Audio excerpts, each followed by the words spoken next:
Good day. This is Solidarity News Brief, bringing you news highlighting the dignity of human life from conception to natural death. I'm Jeff Culbreath. Today, we are excited to bring you an exclusive interview with Peter Sonski, the presidential candidate for the American Solidarity Party. Peter is a native of New England. He earned degrees in journalism and management at the Catholic University of America in Washington, D.C., and went on to work professionally in journalism, public relations, and business administration.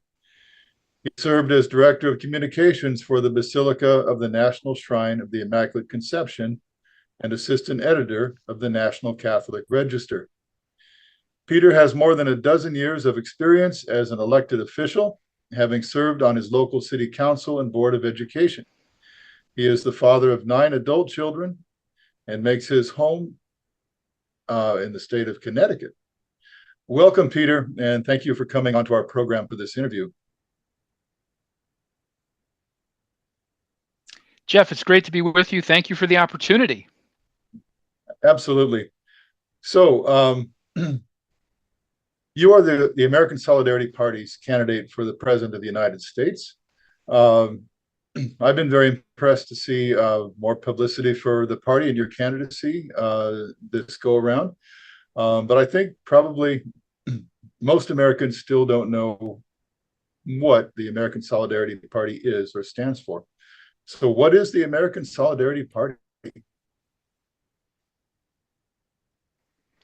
Well, I agree with you, Jeff. I think that we're slowly emerging on the political landscape, and we've much work to do. But for those still unfamiliar with the American Solidarity Party, it is what I often describe as the United States manifestation of the Christian democracy movement. Christian democracy is a political movement that has been successful in Europe. It also has found a home in many places throughout Latin America. But until it was introduced here as the American Solidarity Party within the past decade or so in the United States, it had not made a presence here. So the American Solidarity Party is, as I said, an American take on a very successful movement that has its impetus in Catholic social teaching and in generally in Christian thought. Thank you. Very helpful. I think lots of us are intrigued by that whole idea and looking into the history of Christian democracy in Europe and elsewhere. And it's very exciting to have an incarnation of that movement here in the United States. The American Solidarity Party uses the term quite often in its public relations, pro-life for the whole life.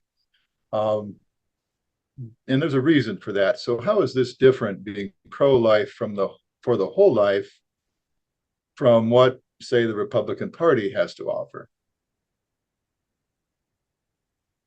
Certainly. Well, the American Solidarity Party's first premise, Jeff, is human dignity, respect for the human being at all ages and all stages of human existence, from the moment of conception in the womb of the mother all the way up until the occasion of natural death.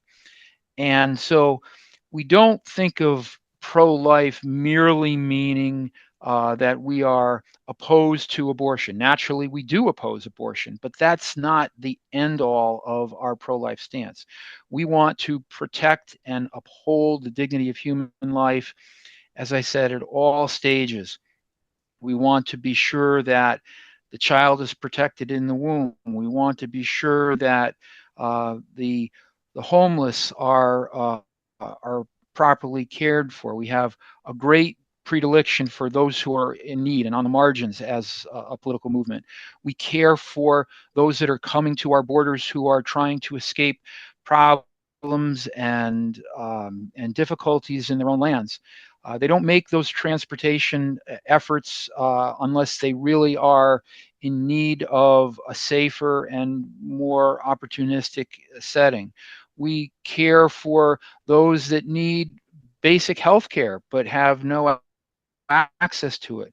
We care for the incarcerated person, someone who perhaps is guilty of crime, but we don't believe that the penalties that are sometimes historic here in the United States are any longer appropriate. We can protect ourselves as a society by incarcerating individuals and seeking to rehabilitate them rather than sentencing them to death.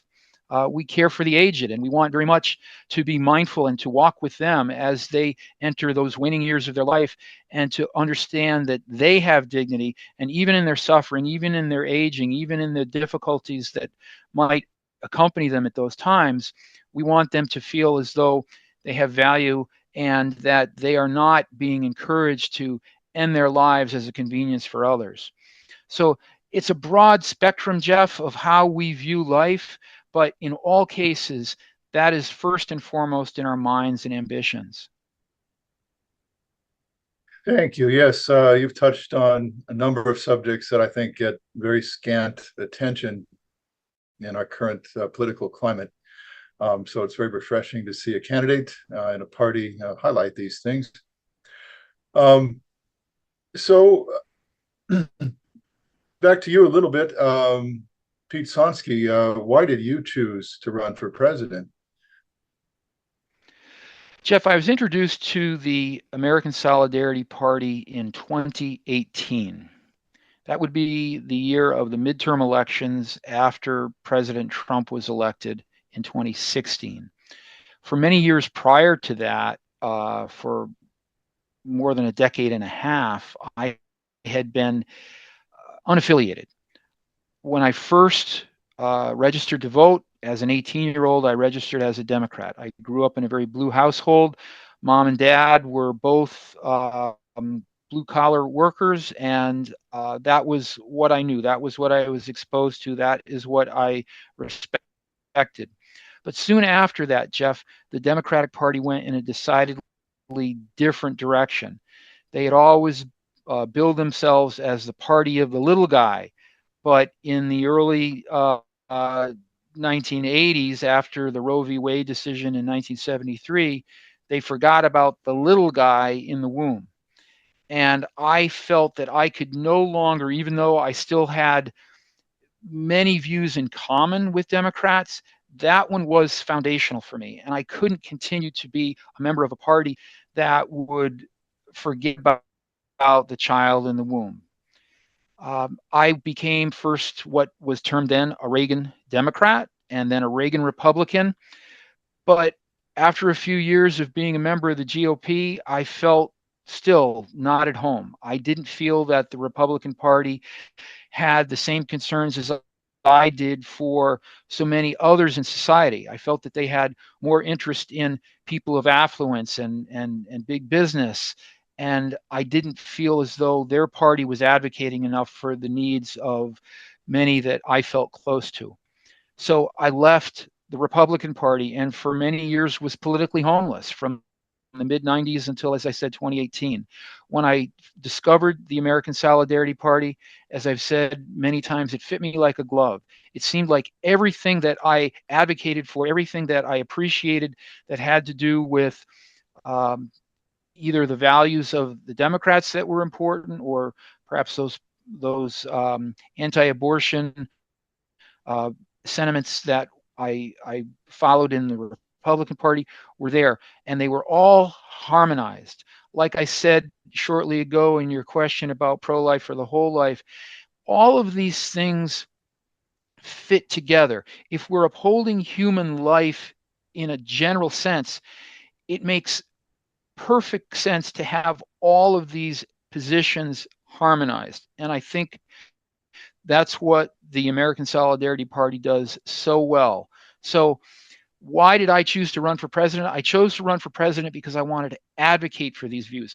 I believe that there are many people that see things the same way I do, but they haven't yet discovered a party that stands for them in the manner that the ASP does. So when the party held its primary last year, I entered my name as one of the candidates and was fortunate enough to be selected by the delegates as their nominee. It's an honor to represent the party and its principles to the American people. Very good. Thank you so much for that detailed answer. And thank you for offering yourself in this role. I mean, this is a very important candidacy, I believe. And many of us appreciate you stepping up to do this.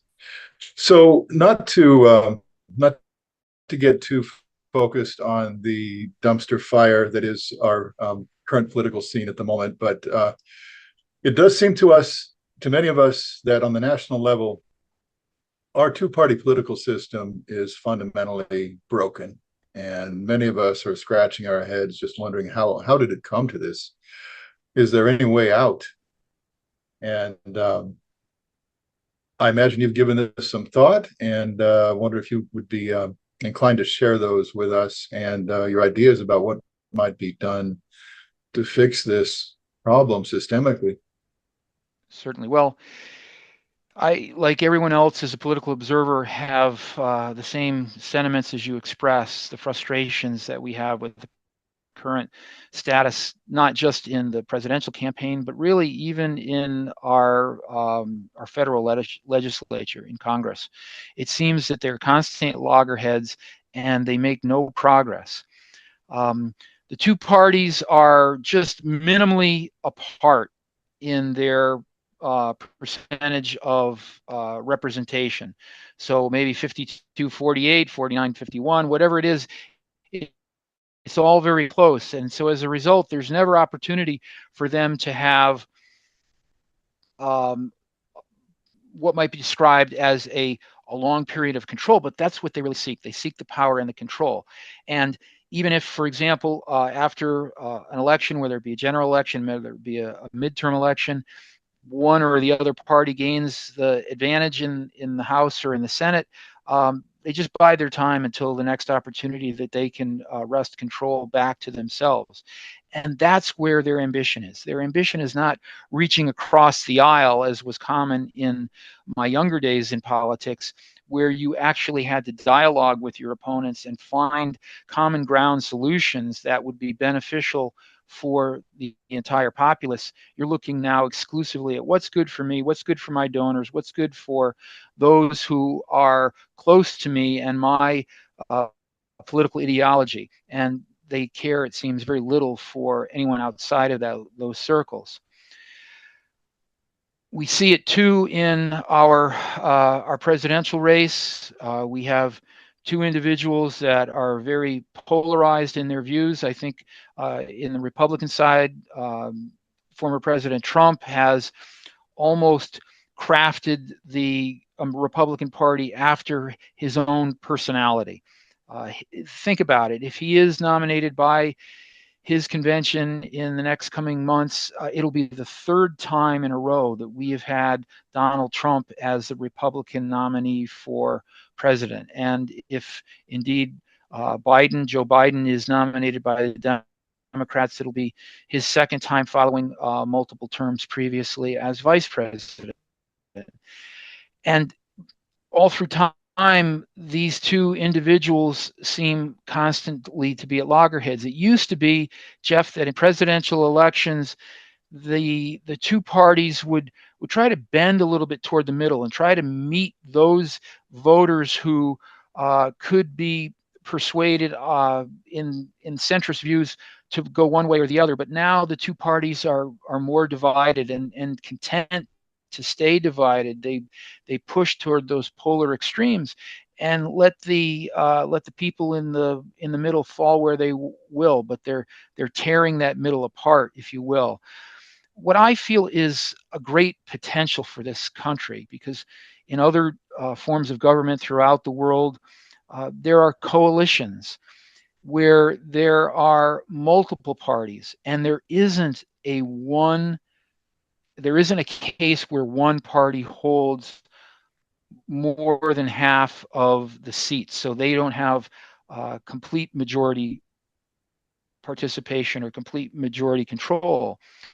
And if a third party candidate were to be elected to the White House, then neither the Republicans nor the Democrats would have somebody in the executive branch who was ready to back them and to sign any bill that they were able to pass as a political party. They would have to work, as I said before, across the aisle to find agreement with the opposition in order for there to be legislation to be passed and implemented. So I think that one of the ways, to your question, that we can address this issue of divisiveness, of this hyperpartisanship, is by introducing third-party influence into our politics so that we wrest away thoroughly and completely power from any one single political party and force them to work as coalition governments, force them to work together for the common good. Does that make It sense? does. Thank you so much. Well, I think this is definitely the first step to getting there. Um, God willing, we will get there. So, having addressed that, I wanted to kind of take a little dive into policy.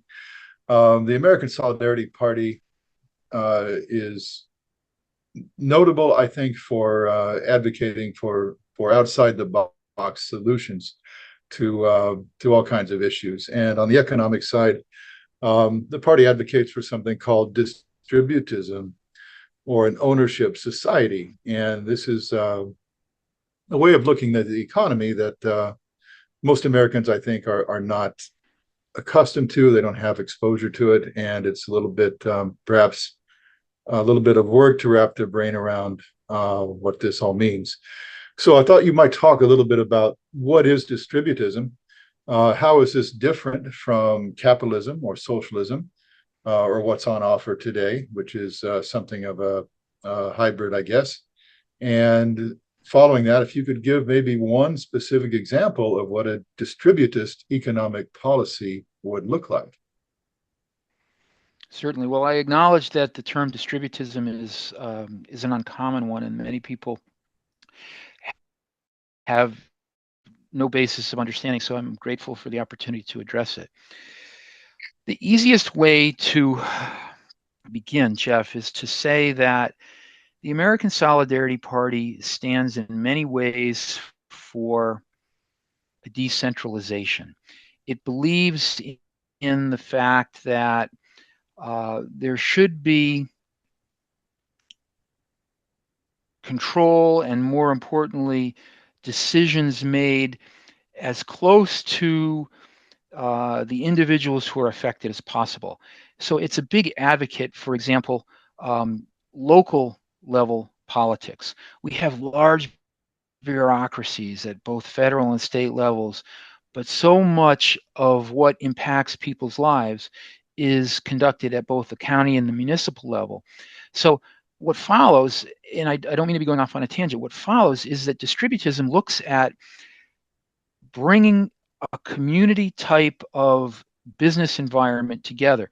We stand for solidarity. We stand for being shoulder to shoulder and integrating with one another and being supportive, mutually attentive to one another. And that's best done on the local level. So think of localism. Another term that I've heard used to describe this political theory is common good capitalism, simply meaning that it's really directed toward the good of people, the good of communities, the good of families. So, practical examples.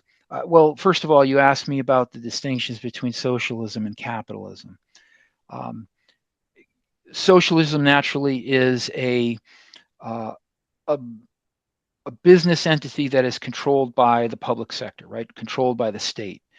And, the state provides then for the needs of the workers, the employees, what have you, but it has all of the control, it has all decision making. And in a purely capitalist situation, there would be individuals and corporations that are able to secure, for example, business entities for themselves. And so it's the private sector that controls all of the business activity, and it employs uh, laborers, it buys other forms of raw material, and all of these are components of the business process.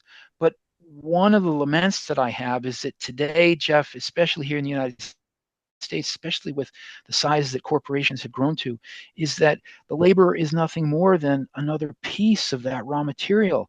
They're not considered highly for the dignity that they hold and the contributions that they offer through their labor. And so for that reason, what we're trying to do is to bring business down to the local level where it can be much more respected. Cooperatives, for example, where there might be opportunities for the employees themselves to actually share in the ownership of the corporation. One of the practical examples that I cite today is uh, gig employment. There are individuals out there that are working um, in in trades or in activities that allow them to be self-employed, allow them to set their own hours, allow them to work as their schedules and interests allow. And for example, Uber or Lyft is a classic example of this, right? But a distinction is that both Uber and Lyft are public corporations. So they are focused still on their shareholders and the profit that they make for the shareholders more than they are focused at times on the individuals who participate in their programs. So it needs to go farther, but the idea, the concept is the same, where I am owning my own delivery truck. If, for example, I drive for UPS, and I am able to have control of my own route, control of my own circumstances, that allows me to provide for my family and to have an investment in my own employment.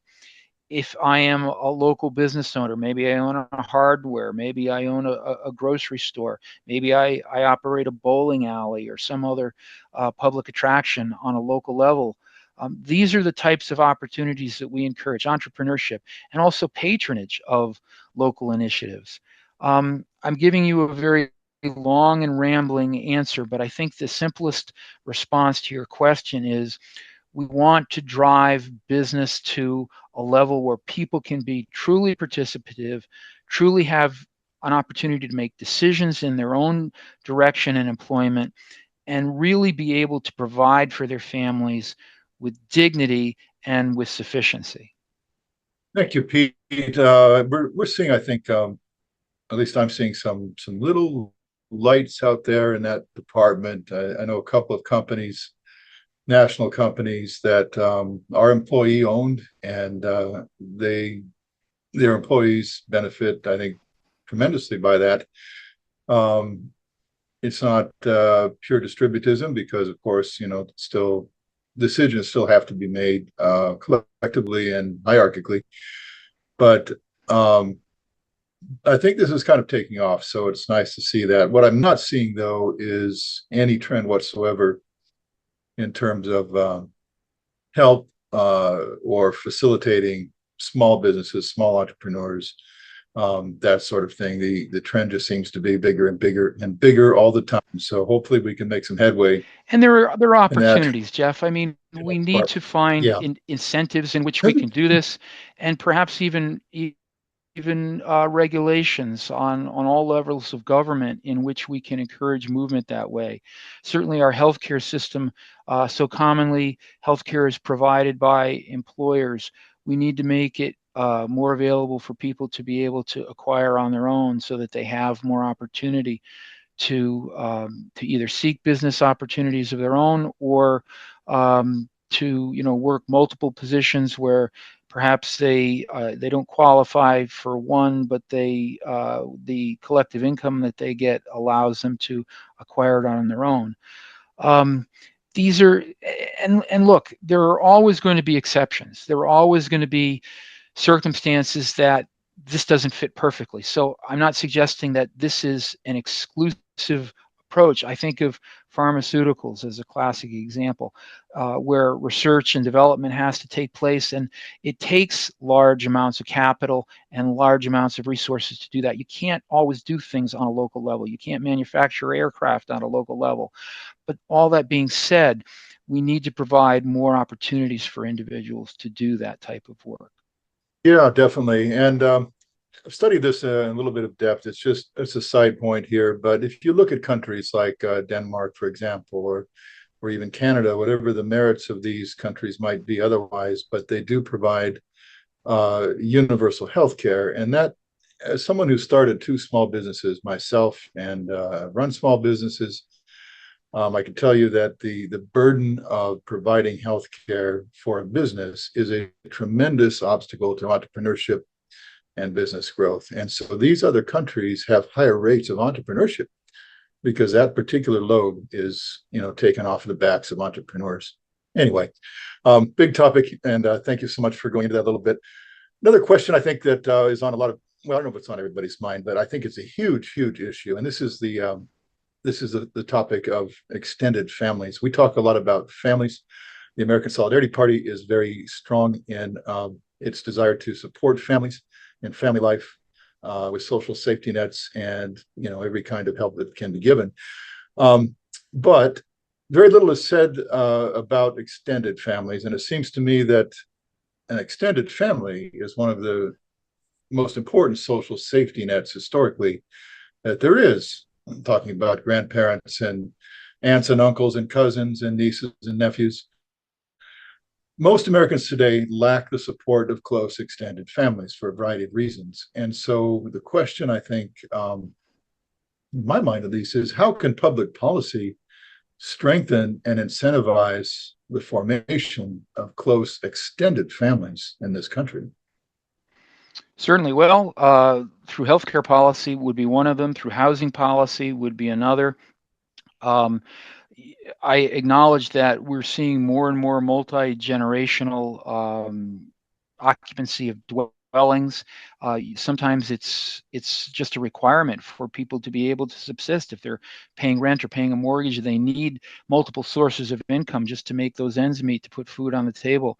So I think there are many different opportunities, and again, at all levels of government, that we can find to incentivize or make easier this type of need. But plainly, as a parent of a large family, I'm very sensitive to what you say, and I find that those support networks, I guess is what I would term it, are very valuable in today's society. And we need to recognize that the bond of family is very strong and it needs to be respected and preserved. And we, as government, as a society, need to find ways in which we can strengthen it and make it more comfortable. Absolutely. Very good. Well, for a final question, Peter, and this is something I know you've thought about deeply and been faced with many times. Um, what would you say to the charge that voting for you, for a third party candidate, is a wasted vote? Well, Jeff, yes, thank you. And I have heard that quite often. And I'd say really the only wasted vote is the vote that's not cast. So often today, we talk about voting for the lesser of two evils. And we talked about the presidential campaign that's going on now, two rather unpopular major party candidates. And I think a lot of people today are deciding to vote defensively. They're voting one way to oppose the other candidate. But I say, why vote for something that you disagree with when you can vote for something with which you agree? And I think the American Solidarity Party, its platform, its principles certainly give people an opportunity to vote for something that they can advocate for, that they can feel strongly for in conscience. So in many states, Jeff, the way we elect presidents by the electoral college system, your state, for example, California, is a deeply blue state. So is mine here in Connecticut. I think the chances of the Republican winning in either your state or mine are quite remote. So one more vote for either the Republican or Democratic candidate is not going to make a lot, but it'll mean tremendously for the American Solidarity Party, its growth, and its potential to introduce its policy initiatives into government if you support us. So I think that a vote in conscience is a vote that is cast well and not wasted. Absolutely. Well, thank you so much, Peter, for joining us today. I really enjoyed it, and I hope we can do this again. And I want to wish you all the best for this campaign. Jeff, I'm grateful. I look forward to visiting California in coming months. Thank you for watching Solidarity News Brief. We hope you'll join us next time. And remember, all human life has dignity from conception to natural death.